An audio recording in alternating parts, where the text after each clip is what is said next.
Before we introduce Mir, I wanted to give you a brief summary of how we got here and the essence of those things that kind of came along to give you a little bit of a story framework leading up to Mir. So this does go back to when Paul and I started with the Roundtables, which were 48 ago in 2021. We created a plan along the way to identify those individuals who kept inspiring us to believe we could actually create a world peace movement. And it combines the brilliance of JFK and his American University speech, Henry George's Economics of Peace, and Afghan leader Bashir Khan's nonviolent peace movement. What simple truths emerged? To start, war is insane. It leads to endless war, and that is suicide. The madness has come full circle, and it is now in our schools, parks, and homes. We have given in to the part of our nature that needs to mature, but has instead been severed from our humanity. But the good news is that since we are the victims of our own design, we can change it. We have to step outside the just war doctrine delusion and see it for what it is, an untruth, a false narrative that will fall away as we replace it with the knowledge that the just war doctrine only leads to endless war. And as that truth sinks in, we can imagine the peaceful future we want and finally make it happen. It is a fact that world peace cannot be created until the war economy is replaced with the peace economy. This is a continuation of Alana's point with a little bit of a short summary. Henry George's Economics of Peace will accomplish that goal of building economic justice as the foundation for world peace. His policies have been successfully implemented in the United States and around the world since the 19th century. The Georgist philosophy affirms a universal right for everyone to share in the gifts provided by nature equally. But practical reforms in finance policy begins by shifting taxes known as commons rent from the earned income on wages and to unearned income on land and natural resources. Fairly sharing this commons rent addresses the root causes of homelessness, poverty, and war itself. And now we're going to go on to JFK's peace plan, which I consider to be the centerpiece of the peace plan. And as you know, JFK asked us to take on the most important challenge of our times in 1963 with his presentation at American University. And what I want to do is just give you one of my favorite quotes from that speech. I have chosen this time and place to discuss a topic on which ignorance too often abounds and the truth too rarely perceived.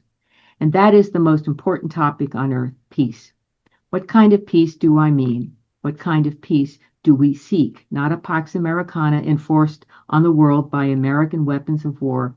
I am talking about genuine peace, the kind of peace that makes life on earth worth living, and the kind that enables men and nations to grow and to hope and to build a better life for their children. Not merely peace for Americans, but peace for all men and women.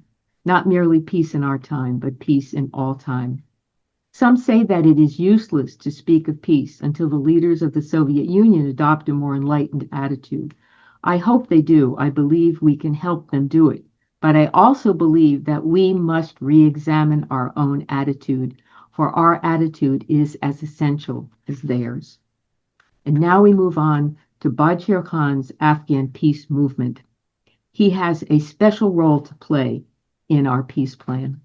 If anyone today could name an historical figure connected to the origin of nonviolent resistance against political oppression, it would be Gandhi, who defined the nonviolent resistance in his struggle to free India from British colonial rule. But in 1929, Pashtun leader Bashir Khan in nearby Afghanistan became an ally to Gandhi by inaugurating his nonviolent movement known as Kunde Khidmatgar, the servants of God. Rather than focusing on British oppression as the first step towards nonviolence, Khan chose to reform the ancient Pashtun tribal code that sanctioned killing to resolve family feuds. They would serve God and humanity by removing violence from their tribal code. Known as Pashtunwali, Afghans have lived by this code for millennia. The strength of Khan's movement and its philosophy challenged more than just the tribal code's violence and the dominance of British Empire in India. Khan also challenged the idea that it was expressed by many Western Orientalists that his movement was just an aberration because Pashtun culture was inherently violent. Membership estimates climbed to over 100,000, and that included women dedicating themselves to never touching weapons again. Khan's foundational idea of self-reflection was similar to JFK's. Khan's leadership redefined Pashtun identity, integrating nonviolence with community service and social welfare.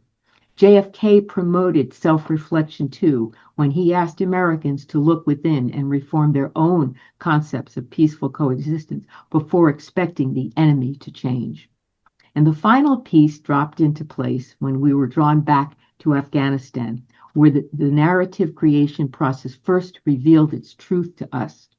It started with the increasingly desperate stories arriving from Afghanistan, especially about its women and girls who have been made prisoners in their own homes since the American departure in 2020. We've been on that story as journalists since 1980 and knew from the beginning that it would probably not end well for the Afghan people. But a new voice for Afghanistan arrived and has brought us real hope.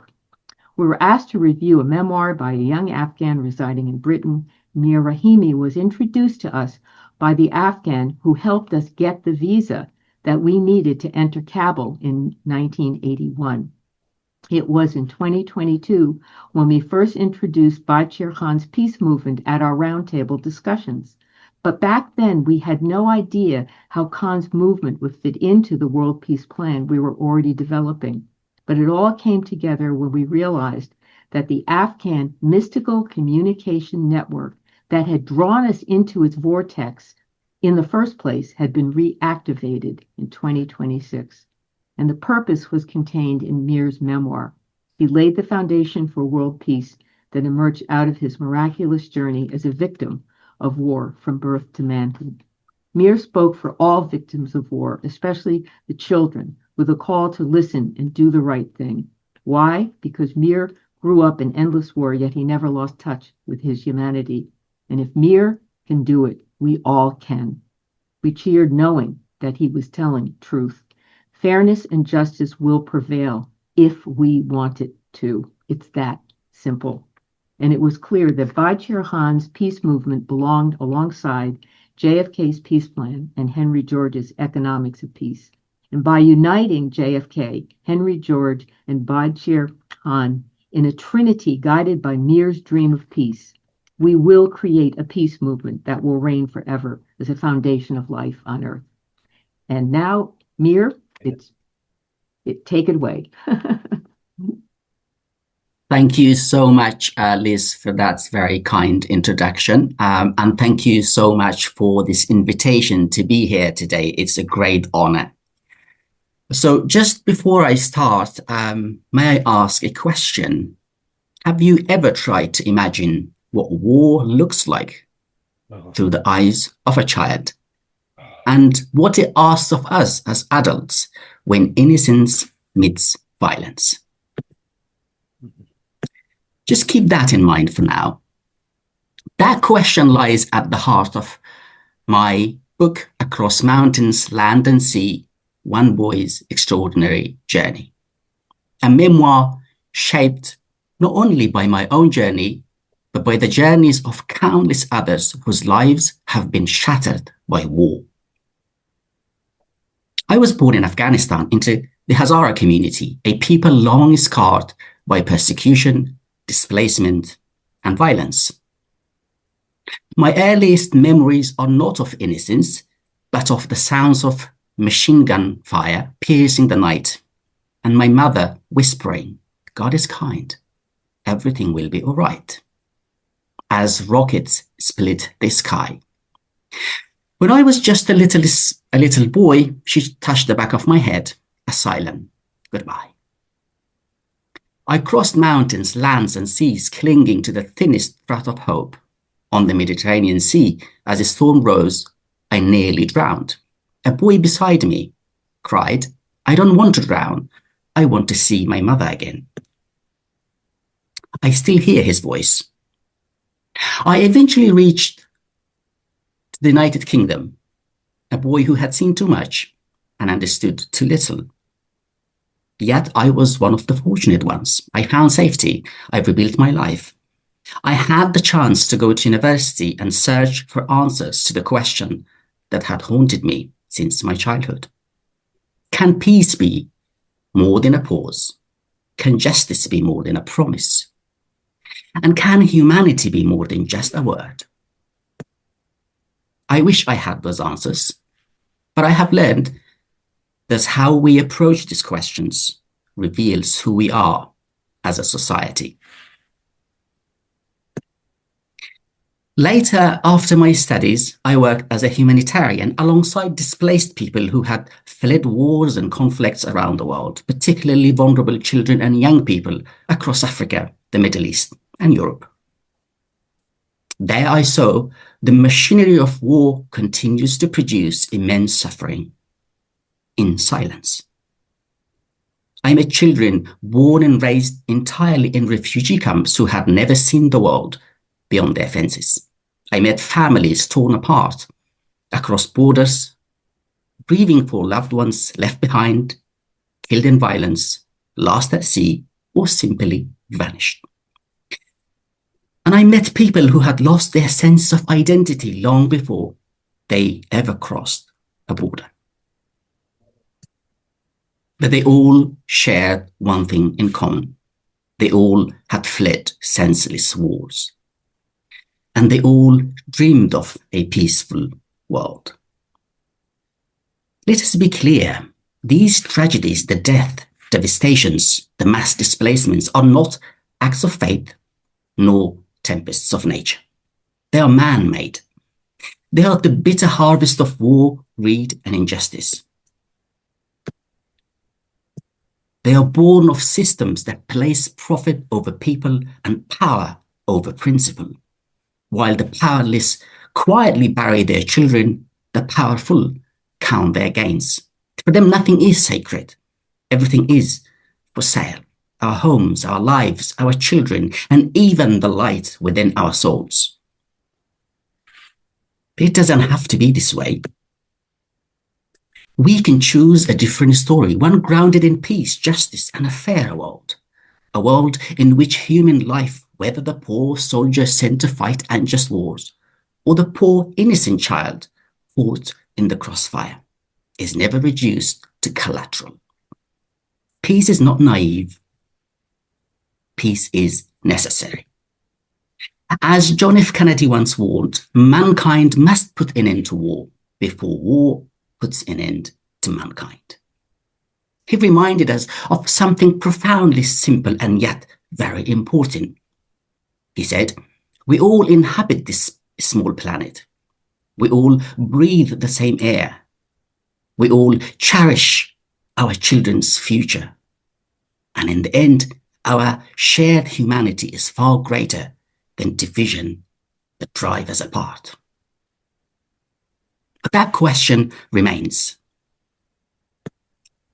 How do we resist systems that profit from war, death, and destructions? Well, history gives us some guidance, as Liz also kindly introduced earlier. Many people know the name of Mahatma Gandhi. Far fewer people know about the name Pasha Khan, an Afghan man who founded one of the most disciplined non-violent movement of the 20th century. It was called Khudai Khidmatgar, the Servants of God, established in 1929 under the British rule. That was not a symbolic movement. It was a mass, organized, disciplined movement of non-violence resistance. At its height, it mobilized tens of thousands of people who took an oath to serve humanity, renounce revenge, and struggle for freedom through non-violence. They wore red uniforms. They drilled in formation. They marched like soldiers, but they carried no weapons. They rejected violence. Instead, they organized civil disobedience, boycotted colonial goods, built schools, including for girls, repaired communities, mediated local conflicts, and willingly filled prisons. Their struggle was rooted in service, patience, and moral courage. And that is not the only story that challenges the dominant narratives from Afghanistan. Nearly a century later, that same spirit appeared again in Afghanistan not long ago. In 2016, thousands of students and young people formed what became known as the Enlightenment movement. Tired of endless war, death and destruction on one side, and corruption and injustice, economic injustice on the other, they rejected both. Instead of weapons, they armed themselves with books, knowledge, and candlelights. As bombs exploded from below and bullets rained from above, that killed and injured hundreds of their members, they refused to abandon their commitment to peaceful resistance. Instead, they filled schools and universities in tens of thousands. They held discussions in classrooms about peace, justice, and human rights. They organized some of the most peaceful and disciplined protests in Afghanistan's recent history.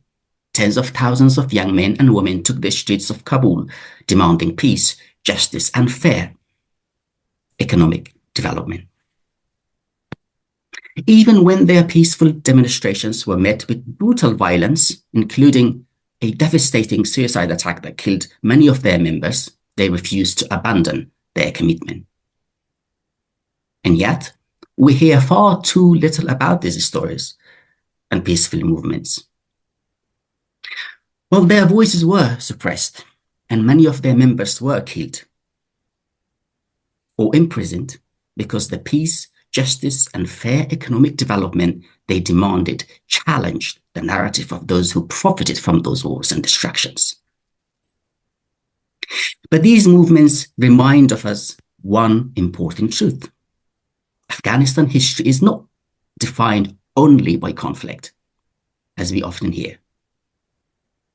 It also carries a powerful tradition of courage without violence. Millions of ordinary people who choose knowledge and collective actions in pursuit of peace and justice.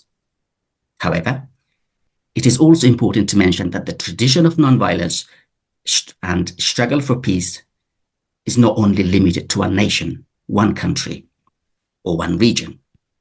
Across cultures, generations, ordinary people have organized, resisted, and mobilized often without weapons, to demand dignity, equality, and justice. Yet, in many parts of the world, these voices and struggles are easily silenced. Speaking out against injustice, war, or oppression is often forbidden in those places. In some countries, raising one's voice against powerful elites and their interests is treated not as a civic duty, but as a crime, sometimes even punishable by death or imprisonment. We are, however, fortunate in the societies we live in. We do possess some rights and freedoms that many others in other parts of the world do not. The right to assemble, to vote, to protest, and hold governments accountable to some extent. Peaceful protest remains one of the most powerful tools citizens can have to influence change. But simply having those rights alone are not enough. We need solidarity. We need moral clarity. We need the courage to stand together, shoulder to shoulder, to resist senseless wars and injustice that kill civilians, devastate communities, and displace millions of men, women, and children. We must resist by giving voice to those who do not have it and tell stories of people who cannot tell themselves. When we tell the stories of children crushed beneath bombs in their classrooms, of boys who drown before they can even learn to write their names, of girls brutalized, raped, and trafficked across borders with impunity for the pleasure of those powerful elites, we restore dignity.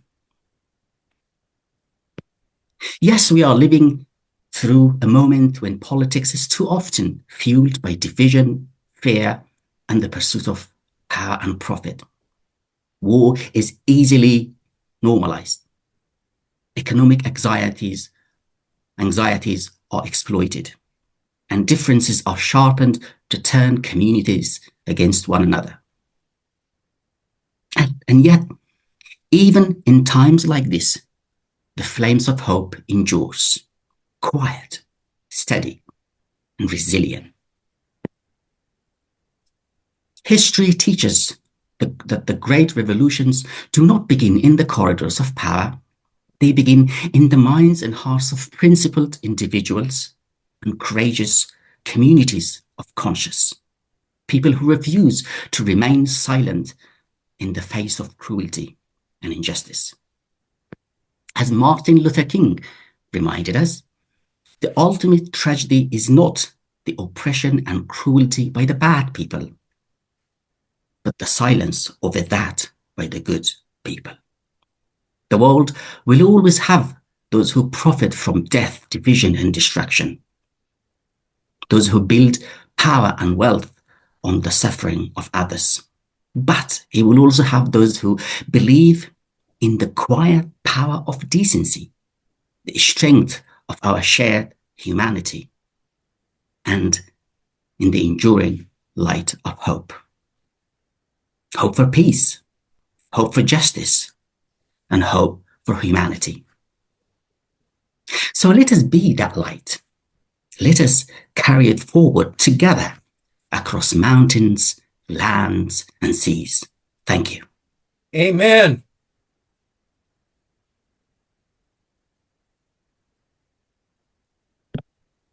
Wow. That was beautiful.